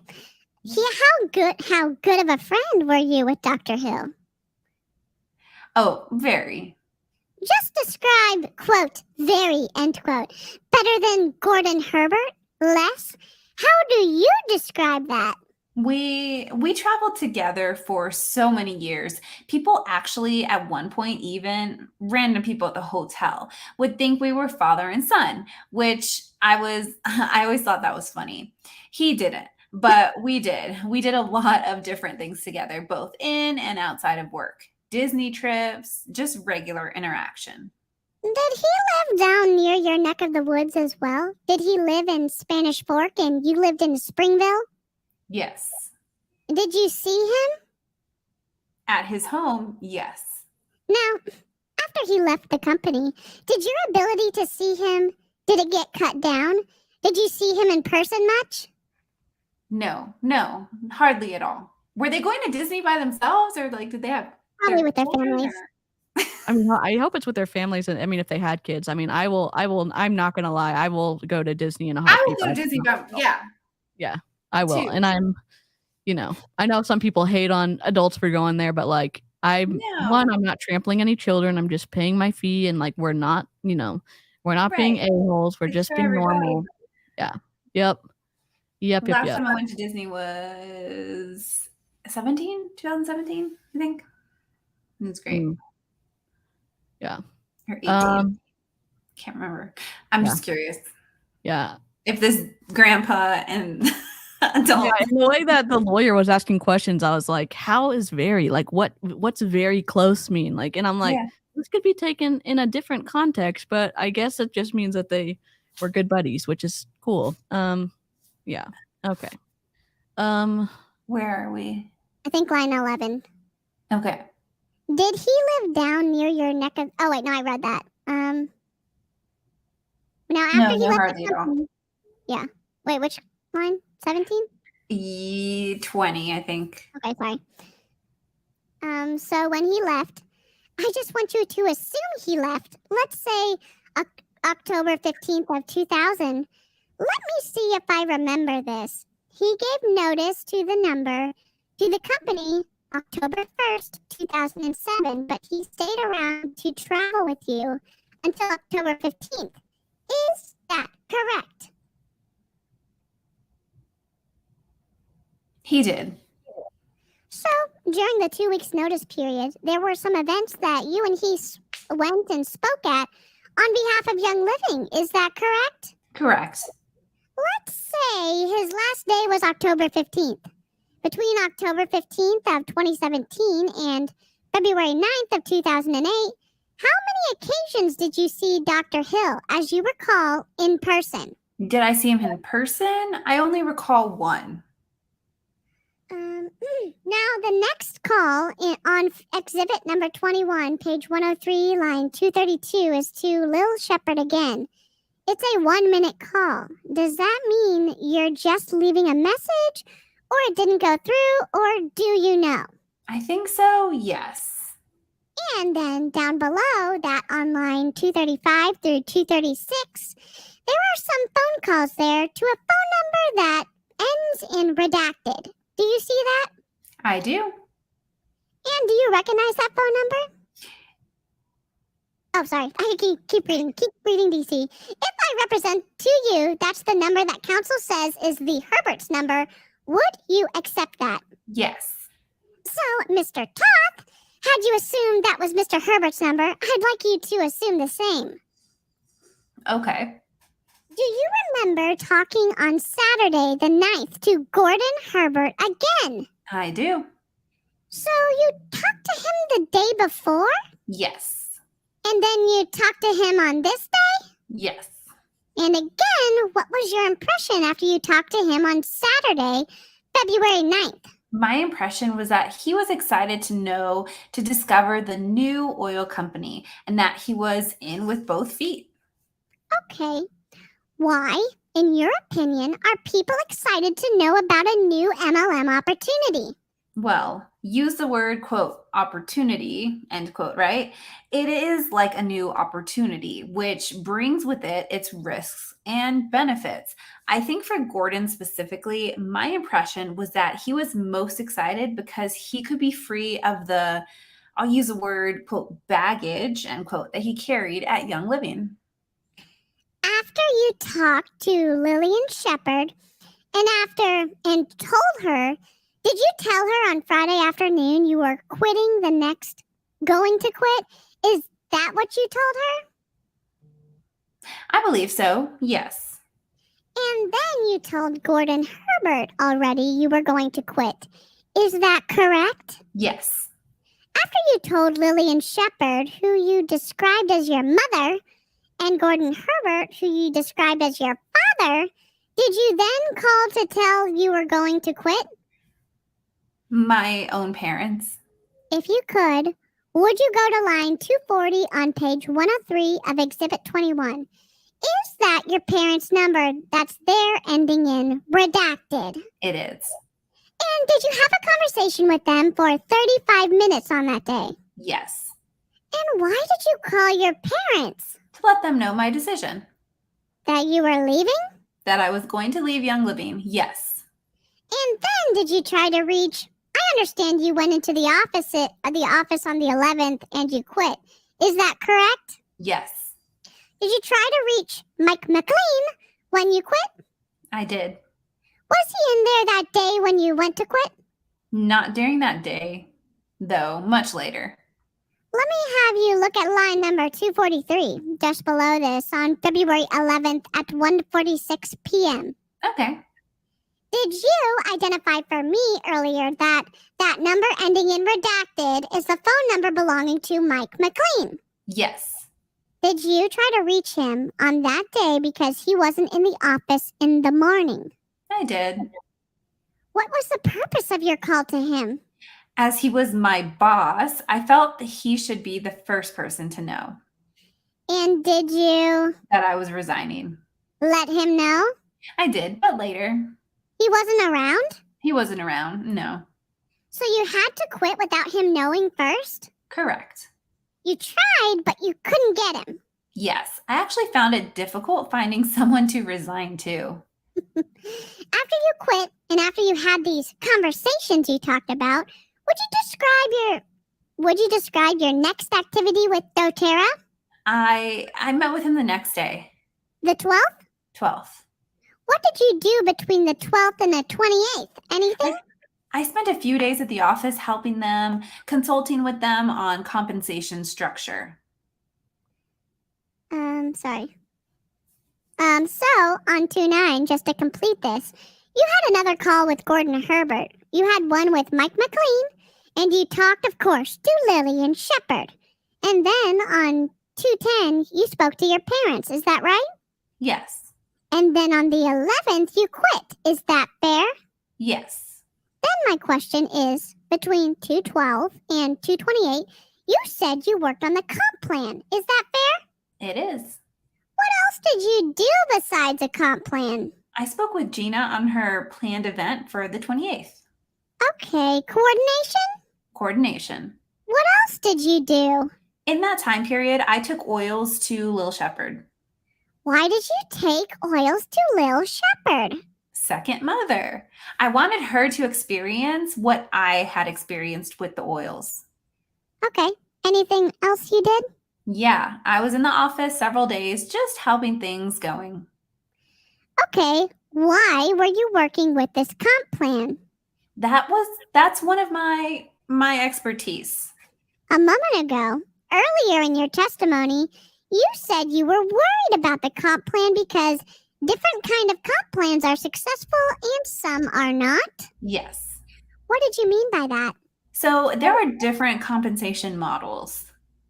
And in my experience in the past companies that are a binary compensation structure, which means you have two teams, two legs, we call it. And that's I guess an internal reference, but two teams. Companies that are structured like a binary are set up to really benefit the corporation, kind of take advantage of the field of distributors. So my concern for the new company was that they not be binary, because if they chose to be binary, I wouldn't be able to affiliate with them. Either in the executive position or as a distributor? At all, because it's, in my opinion and my experience, it takes too much advantage of the distributors. Holy poop, hold on. Holy crap. Do y'all understand what he's saying? Admitting That's huge. Yeah. He knows it takes too much advantage. Yeah. So binary plan is when there's a weak leg and a strong leg. So Beachbody, what up? That one apparently takes more advantage of the distributors. And I think that Amway has this like a combination binary, like split breakaway or something. So that one's kind of a binary as well. I think It Works has a weak leg and a strong leg. I'm not sure What did y'all have in Juice Plus? I'd never heard about binary until I started talking with Deanna Mims about Beachbody. Okay. So it was just like you would have as many people. I think iGenius has a binary plan because when Veronica Bay left Monate to go to iGenius, she was drawing on her piece of paper that she was going to stack into your strong leg, and you only had to worry about your weak leg. So I mean, we were instructed like to try if we needed to help them build, like we could kind of stack under strong distributors or like team builders, but it wasn't like we were required. Like you could have so like with the binary, you only have like 2 direct distributors and then everybody is under them. Is that correct? Yes, I think so. So with Juice Plus, it was you could have like as many direct people under you who were not at all affiliated with one another. Interesting. It would just be like sidelines. Interesting. Very interesting. I feel like that's a pretty big T moment, though, that he's saying that binary plans take. What's the point? Like, how would that be beneficial to the company? Because if you're not, so it takes advantage of distributors in terms of the top line gets more benefit, and also the very tippity top, see like a compounded increased like impact if they do it well.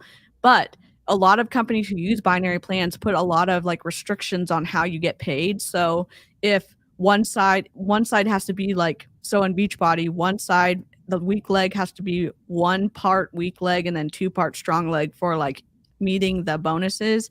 And if you don't hit certain requirements, the company won't pay out on the commission structure, even if the top is still getting paid out. So it's I don't know. It makes more sense to do it in the way that, like, I mean, the way that I thought all of them were before, because you could have it turn into kind of this binary thing where you had this really strong leg, and like I had distributors who were more working their business and then other ones who didn't.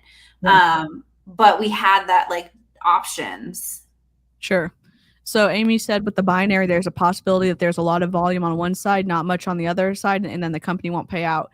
In Beachbody, there's also something called a master flush that's associated with the volume. So let's say you're like, oh crap, I have too much volume on my strong leg. You try to build up on your weak leg, but then you hit the time limit for doing that. All of your volume is flushed and you have to start over again. So then the company's the one that benefits in that situation. That makes sense. So interesting. Very interesting. Imagine finding out that you were like the head of the weak leg. Yeah, that would be awful. Literally awful. How do you know? I don't know. That's weird. Yeah. Okay. I think I'm 16, right? Yes. And your recall was that decision had not been made by the day you went over there on February 12th. Correct. At some time, was it made that there would not be a binary compensation plan? It was, yes. They retained an expert to help model Yes. a plan, that correct?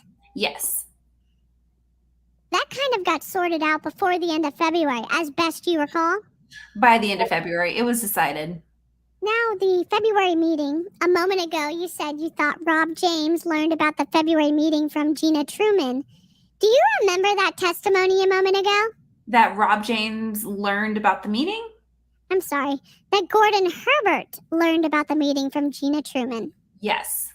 And what was the connection, as best you knew, between Rob James, Gina Truman, and Gordon Herbert? Why? Oh. Why did I start reading? Continue. Osmosis. Why, what, if anything, did you have in common, other than that they happened to live in St. George? I don't know if there was any connection with Rob, but with Gina, Gordon's mortgage office was in the same building as her design business. Okay, so Gina's location, Gina's interior design business, was in the same building as Gordon Herbert's? Yes, right next door. And the landlord, as you best understood, was who? It was, if it wasn't Gina, it might have been her parents. Carol with a K? Carol with a K, yes. And did Boyd, well, you don't know where Boyd, you didn't know who Boyd was, and I take it you didn't know where Boyd officed. Is that fair? Fair, yes. But you did know that Gina You learned that Gina and Rob James were in the same building. You've learned that since February 28th, is that correct? Yeah. Gina and Gordon? Gina and Gordon, I apologize. Did you know Gina and Gordon were in the same building before February 28th, or is that something you learned after this litigation? No, I knew that before. You knew that? Yeah. So, coming down to St. George, did you have a practice of talking to your friend, Gordon Herbert? Yes. Normally, if we were passing through, we'd try to make time to stop by and say hello. So, if you were going down to St. George, would it have been some kind of practice that you would have called Mr. Herbert to tell him you were coming down? Yes, for sure. Do you recall ever telling him you were coming down on February 28th to do a meeting or a class, anything like that? In general, yes. Now, I'm going to ask my co-counsel to find the page in there. While we're doing that, on 228, one thing I just want to find out, did Dave Sterling go to the meeting on February 28th at Gina Truman's house? He did not. How about Emily Wright? Did Emily Wright go to the meeting at Gina Truman's house on February 28th? No. To your knowledge, did David Sterling or Emily Wright did they ever contact Gina Truman before April 1st of 2008? Mr. Toth says objection, lacks foundation, calls for speculation. And Harrison says yes. The court says overruled. He said, quote, to your knowledge. Go ahead. Harrison says no. What? In all these conversations you had with Gina Truman, evidenced by your phone records, was either Emily Wright or David Sterling on any of those calls? No. For the meeting itself, let's turn to page 118 of Exhibit 21, and from line 78 down on that page, I see a number of phone calls on that day. 227, which is the day before the meeting, correct? Correct. I think there are some up above that. If we go up to let's go up to line 72. Can we take and blow 72 up to like maybe 87? Do that. On the day before the meeting on February 28th, there's a phone call to this redacted number in Pocatello. Do you recognize that number? I believe that's Gordon's number. How about the redacted? Is that Gordon as well? I think so, yes. Did you have communication with Gordon Herbert about your coming down to St. George the next day to the best of your recollection? Yes. Would you have been consistent with your practice? Anytime you went down to St. George, you'd see your friend Gordon? Yes. And on the 28th, there's a number of phone calls that look like they're coming from the same number. On the 28th, there's a call on line 79, and then there are some other calls that say, quote, St. George incoming, end quote. Do you know what the home number is for Gordon Herbert? From memory, no. Okay. Would it have been your practice to call Gordon, tell him you were coming down to St. George? Yes. But nevertheless, you've testified that you think he learned about the meeting from Gina Truman. Why do you say that if you had calls with him? They were neighbors. It was her meeting. She was inviting people to attend. Okay, so you think he heard about it first from Gina, but you talked to him about the meeting anyways. Is that fair? Yes. It wasn't a surprise to you he was at the meeting? No. Had he already made the commitment to you that he was coming over to doTERRA before you made these phone calls on February 27th and February 28th? Yes. You had some more calls with him between Saturday the 9th. I already showed you in February 27th. Do you remember any specific calls from him between those dates? Or was it generally your practice to talk to Gordon Herbert? I don't remember specifics. On April 3rd, there was a meeting down there. Is that correct? Yes. A meeting down in St. George? Yes. You knew about the meeting happening down there? Was that the Coral Canyon meeting? Yes. Yes. Did you know that was going to happen? Yes. Did you go down to the meeting? I did not. Between February 28th, when you went to Gina's house to do the class, and April 3rd, to your knowledge, did David Sterling or Emily Wright ever go down to St. George to talk to anyone down there? No. Mr. Todd says objection lacks foundation, and the court says overruled. It was qualified. Go ahead. Mr. Harrison says no. Now, I think I had a timeline in opening. I did. On pre-launch, what day was pre-launch? April 25th. Here's the date here, April 25th, 2008. Is that correct? Yes, sir. And on April 20... Oh, sorry. I think I said 28th, 25th. And on April 25th, 2008, did you attend the pre-launch? I did. And how many people were there? I think it was approximately 300. 100 people, you said? 300, maybe. Was Tamalu Watkins at the pre-launch? She was. Had you ever met Tamalu Watkins to the best of your recollection before the pre-launch meeting? No. She was there. Do you recall why she was there? She was there to attend the event As a... as a member of doTERRA. Meaning a distributor? Distributor of doTERRA, yes. Quote, members, end quote, are used in Young Living, I understand now. Were they used as a term, quote, member, end quote, back in 2008? No. Distributor. Distributor. And does doTERRA use the term, quote, member, end quote, or does it use, quote, distributor, end quote? Quote, wellness advocate, end quote. Or, quote, advocate, end quote. Or, quote, customer, end quote. Yeah. And by this meeting on April 25th, 2008, was it your impression that anyone there was trying to learn more about doTERRA, or were they already joined up? My impression is that everyone that was there was already already a member, already a distributor. Now, I think you were asked when did she sign up. You may have given the date, April 25th. Do you know when it was Tamalu Watkins signed up? I do. When did she sign up? April 15th. How do you know when Tamalu Watkins signed up? When we structured the company, meaning placed everyone where they were going to be, her enrollment form was one of those forms. So, did you have in your possession all of the enrollment forms at some point in time before the April 25th meeting? I did. And did you go with the enrollment forms? Tell the jury why you had them, in other words. So around the middle of April, we had collected enrollment forms from a number of people. I don't know the specific number. It was then time to structure the team and identify who was going to be placed where. So I went into the conference room at doTERRA and laid it all out across the table and started looking at who had enrolled and who I thought they would work with their best, where they would get their best support. So any enrollment form submitted by that point would have been in that stack. I want to show you, if I can. Open up in the book to Exhibit 60. 60 is one of the enrollment forms. Yes. Move to evidence by stipulation. The court says there's a stipulation on 60? Your Honor, by stipulation, we've agreed to admit 60, 52, 53, and 54. The court says 52 and 54. There's stipulation on 60, 52, and 54? And 53.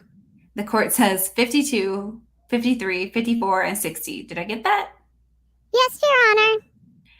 And the court says I'll receive each of those. Exhibit 60. If you could display it, this is the enrollment form that was being used by doTERRA at or about the time in 2008. Is that correct? Correct. And this is the enrollment form for Carmen Anderson, Greg Anderson's spouse. Is that correct? Yes. And the enrollment form shows that it's signed by her on April 9th, 2008. Is that correct? Correct. And it was faxed from a company called Silver. Does that say Silverside Mortgage? Sage. Silver Sage Mortgage on April 17th, 2008. Is that correct? Yes. Who's Silver Sage Mortgage? That's Gordon Herbert's mortgage company. So Julie's sister is, Greg's sister is Julie Herbert. Yes. We need a And whole his like, application. thing. I- Who's related Seriously. to who? We need like a little org chart to like figure all this crap out because Who's the second mother? Who's the second father? yes, Carol with a K, who does she connect with? Apparently everyone. Holy crap. But I wonder if like just based on, I mean, I know I could, based on all this, like 940 pages, we could probably make a visual org chart. Oh yeah, we could. Ugh. I used to have to do that when I worked at an oil company, and it was huge. It was huge. Oh my gosh. Okay. That would take a long time. Yes. Um. I'm on 18. Yes. Correct. And his application came from Silver Sage, which you understand to be Gordon Herbert, his brother-in-law. Correct. And in the company, Greg Anderson is directly below Gordon Herbert. Is that correct? Yes. And it says down here the sponsor, the enrolling sponsor, and the placement sponsor is Silver Sage, his company. Yes. Did you talk to Greg Anderson before April 9th, 2008? About doTERRA? About doTERRA. No. Have you spoken to him on other subjects we talked about, being friends back before? Yes. On the subject of doTERRA, had you spoken to him before April 9th of 2008? No. In your mind, did you play any part in his decision to come over as a distributor to doTERRA? No. His or hers? Carmen or his? No. In Exhibit 52, if you could blow that up, this is Gina Truman's. There's no signature on it. But did you have this information here, the sheet, when you were putting it out, the new genealogy or hierarchy of doTERRA, as you described to the jury a moment ago? Yes, I did. It's got a date up at the top, says, quote, entered April 18th, 2008, end quote. Do you see that? I do. Now, if we go back to the last one for a moment, exhibit number 60. On 60, it has the same kind of entered stamp up there. Entered April 18th, 2008. Do you see that? I do. Why was that stamp placed on there? That was the day they were entering the applications into the computer system. Okay, the computer system took a while to get up and running. Correct. It was a company called InfoTrax. Yes. And so InfoTrax, they had some dummy numbers in there to see if it worked. But after April 1st, they started entering numbers closer to April 18th. Is that kind of how it worked? Yes. Just like Exhibit 52, it looks like Exhibit 60 was entered on the same day, April 18th. Is that correct? Correct. If we can go back to Exhibit 52, Gina's, what was it your impression that Gina was the first, if not one of the first? Rob James and Gina would be the first two distributors you knew about? Yes. Hers was a date on hers as entered April 18th, 2008. Do you see that? I do. And she has down here the people that sponsored her were Wendy James. Do you see those entries on her form? I do. Is she, best you recall, right below Rob and Wendy James in the hierarchy of doTERRA? She is. Let's turn your attention to Exhibit 53. 53 is one for Life Essential. Do you recognize Life Essential? I do. Who that is? Who is that? That's Boyd Truman. The name Boyd Truman is right below the applicant name. Do you see that? I do. It says on here that his enroller and sponsor is Gina Truman. Do you see that? I do. And over time, some little sticky note got placed over that thing and you can't find a clean copy. But it says it was entered on April 21st of 2008. Would that be consistent with your memory? It would. Up at the top, it says it was faxed in about April 14th of 2008. Do you see that? I do. So when you were doing this little kind of Monopoly game, putting everybody out, you had this form in front of you? I did. Did you play any part, as you recall, in trying to bring Boyd Truman over to doTERRA? None. Was he at the February 28th meeting? Nope. And you never saw him in any time before this application. Is that correct? Correct. Did you ever speak to him before this application was received? No. But you're being sued for soliciting Boyd Truman. Do you understand that? I do. Exhibit 54, if we can see that. This one is for Peggy Langenwalter later on. Do you see that? I do. And with regard to Peggy Langenwalter, you're not being sued for her. That's one of the few. Is that right? Yes. Did you play any role in bringing Peggy Langenwalter to joining doTERRA, as you recall? No. At some point in time, did you see the Peggy Langenwalter application? Yes. This would have been after the pre-launch. Yes. I have 3 more that we may want to address to the court in a sidebar. The court says, come on up. A sidebar discussion was had. And for the rest of the attorneys, Your Honor, the court has admitted over the objection 1164, 1165, and 1240. The court says that's right. If I may display 1164, 1164 is Judy Jellings' application, and it has a date of April 1st, 2008, down at the bottom. Do you see that? I do. And it has a fax header at the top of April 1st, 2008. Do you see that? I do. Did you talk to Judy Jellings before this application was received by doTERRA? No. And did you play any role in having Judy Jellings decide she wanted to become involved with doTERRA? No.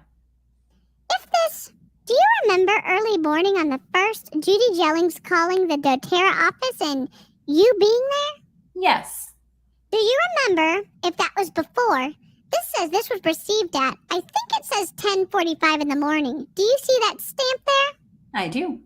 I think that's a 10. Do you recall when it was you had your conversation with Judy Jellings, if at all? Do you remember? I remember a conversation with her, yes. And was it after 10:45 in the morning on that day? I believe so. Did you play any part in having her come over to doTERRA as best you recall? No. Did you make any emails to her, letters, any type of correspondence to her in writing? I don't recall. You don't recall doing that? Negative. And you've turned over all your emails and there's none in there to her. Is that fair? Yes. How about phone calls? Did you make any phone calls to her? I did. When was it? Before or after this application was received? After. And then I want you to look, if I could, at the one for Tamalu Watkins, which was talked about yesterday in your depot. It's 1165. Not yesterday in your depot, yesterday in your trial. My, how time goes fast. 1165, that one is signed on April 15th by Tamalu Watkins. Is that correct? Correct. Did you play any part in causing Tamalu Watkins to send in her distributor application on that day? No. There's a fax header at the top that also says April 15th. Do you see that? I do. And then it says, entered by hand this time, entered April 25th. That's the day of the pre-launch meeting we talked about. Correct. There was a phone call you made to Tamalu Watkins at about, I don't know if you made, she made to you, I think, at about 10:30 at night on April 25th, 2008. Do you recall that telephone call? I don't. Now, counsel suggested to you that the phone call was made before, I think, the pre-launch party. Do you recall where Tamalu Watkins lives? She lives in Wyoming, Star Valley, Wyoming. Do you recall that on the way home from the pre-launch party on April 25th, she called you during that 4-4 drive up to Star, I think it's supposed to be 4-hour drive up to Star Valley. She called you to talk about how she could build her doTERRA business? Star Valley, Wyoming sounds like where Jeffree Star moved. Because he's in Wyoming. Yeah, I did see her call in the call log. But you don't recall specifically what the call is about. I don't. How many calls a month do you get on average? Feels like thousands. How do you recall every call you've had 10 years ago when you get 1,000 calls a month? No. And let's go to Susie Bagwell's. This has been marked as Exhibit 1240. On 1240, this is the Peter and Susie Bagwell application. Do you recognize this application? I do. Did you have this application before the pre-launch party on April 25th when you were laying out the genealogy? We did. Now, on this application. When did you learn this application came in? I recall Emily announcing that we had received their application. And that was on or about the date it's dated, April 3rd? Yes. Now, April 3rd, that's the day of the event down in St. George, is that correct? Yes. And there was some testimony that you said Susie Bagwell had a hard time sending the fax in the night before, April 2nd, you had heard. Is that correct? Yes. Sorry. And there was some testimony that you had said, wait, oh God, did this come in or best you recall to doTERRA the morning of April 3rd, 2008? Oh wait, I've missed it. And there was a testimony that you said Susie Bagwell had a hard time sending the fax in the night before, April 2nd, you heard. Is that correct? Correct. Did this come in, as best you recall, to doTERRA the morning of April 3rd, 2008? That is what I recall, yes. And who announced that it had come into you? Emily did. Emily Wright? Yeah, right. Do you remember Emily Wright coming in that office that morning and traveling down to St. George that afternoon for the evening presentation? Yes, they did go down that day. Did you play any part in trying to get and convince the Bagwells to join doTERRA?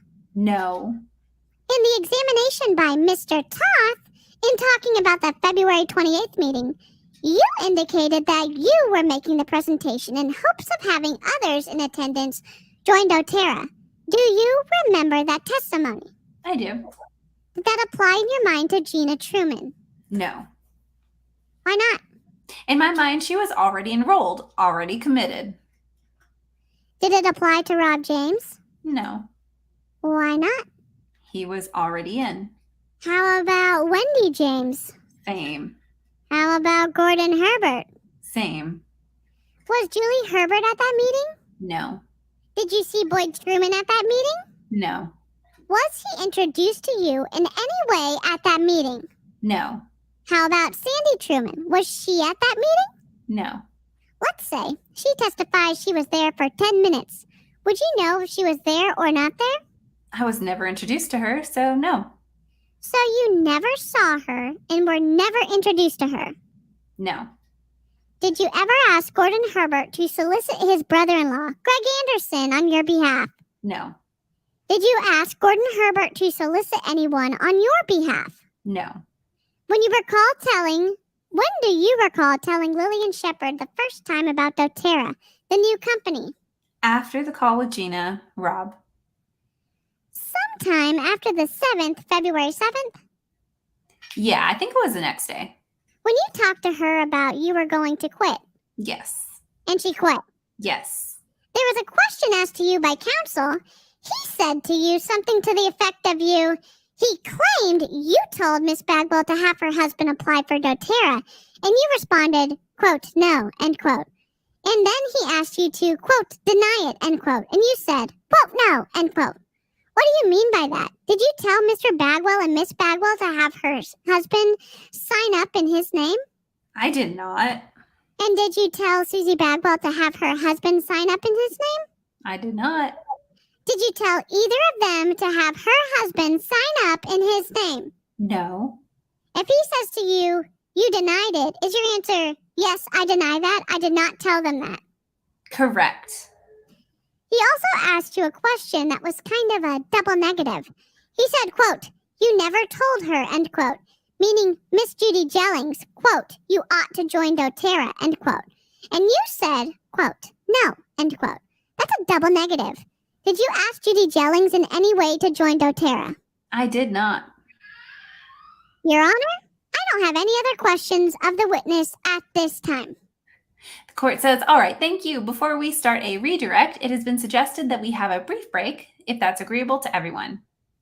Perfect, Your Honor. All right. A new experience. I don't think we've had a morning break yet. The court says, well, we'll try it. We'll have a break and then let Cassie know we've got everyone ready to go. And the jury left the courtroom. Recess was taken. They entered the courtroom. Court said, thank you. You may be seated. We're back on the record. Jury is present. And counsel and parties are present. I think it ends on the next page. Yeah. And we'll start with the redirect with Mr. Harrison, who is still under oath. And Mr. Toth says, thank you, Your Honor. And then that leads to the redirect examination. What up? I think that's a good stopping point. Yes, it is. Holy crap. Live hours. chat. What's your thoughts? What are your We thoughts? got through that really fast, or like within reason. 2 hours. Yeah. That's awesome. It was kind of a good stopping place. I feel like Mr. Smith got through those questions. Some of it, I guess I wish I like understood the strategy they're laying out. From what I understand, they're trying to establish the timeline and that people signed up before he had contact with them. And I don't know. The next one is redirect by Mr. Toth. I still need to highlight that. That's cool. Yeah. And I feel like it has been pretty T-filled. I also did not expect so much, or at least Mr. Harrison to say how negative whatever the line, whatever the binary comp plan, how negatively that impacts distributors. I was surprised. I was very surprised that he said that, and it's nice to see someone who's been in multi-level marketing say that. Yeah. Oh, thanks, Karina. That's very nice of you to say. You guys are so entertaining and not boring. Yeah, thank you. Thank you for saying that. I think the voiceovers make a big difference. Someone drank their memory juice. Yes, we love it. We love a good memory moment. I mean, we've been hoping for 964 pages that someone would remember something, and today they remembered something. Oh man, it was good. So next time should be good because it'll be the opposite. Mr. Toth, who's with Young Living. So. Yep. I'm gonna try to download some new voice mods to try to make it more interesting because I think going between the two is fun, but if we can add some more voices in there, I think it'll be helpful. I just need to figure out how to do this. All right, thanks, Caro. So we're trying to get back into the swing of it.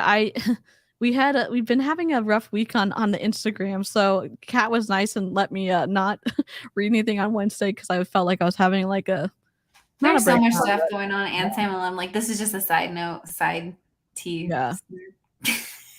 Side tea.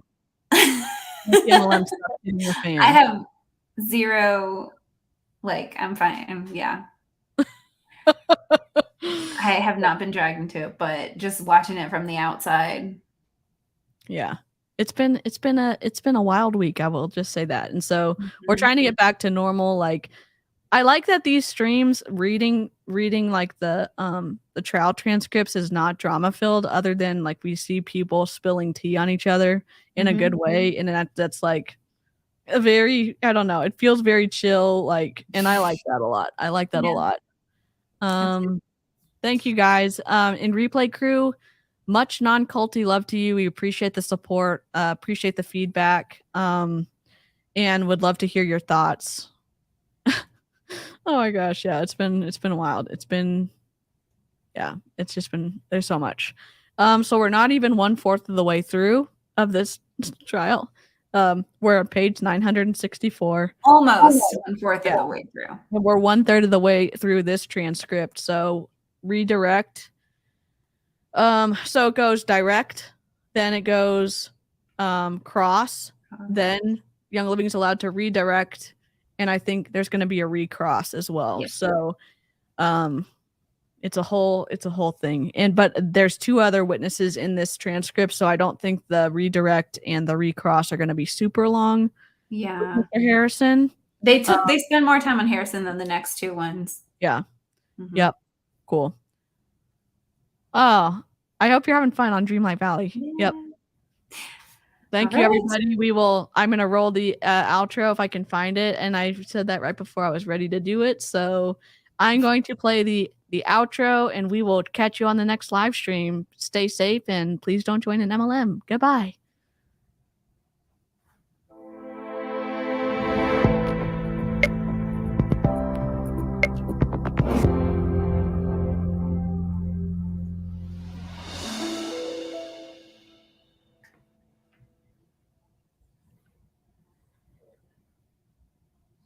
We're paused. That was good. Are we still live? I don't know. I tried to. I think so. It's live. End broadcast. Wait a moment. Hello, we're still here. Live stream. We're trying to end the broadcast. I don't know what's going on. Dear God, let me try to log in from the one. It's technical difficulties really happening at the end of a stream. Truly. Oh yeah, it says we're live. God dang it.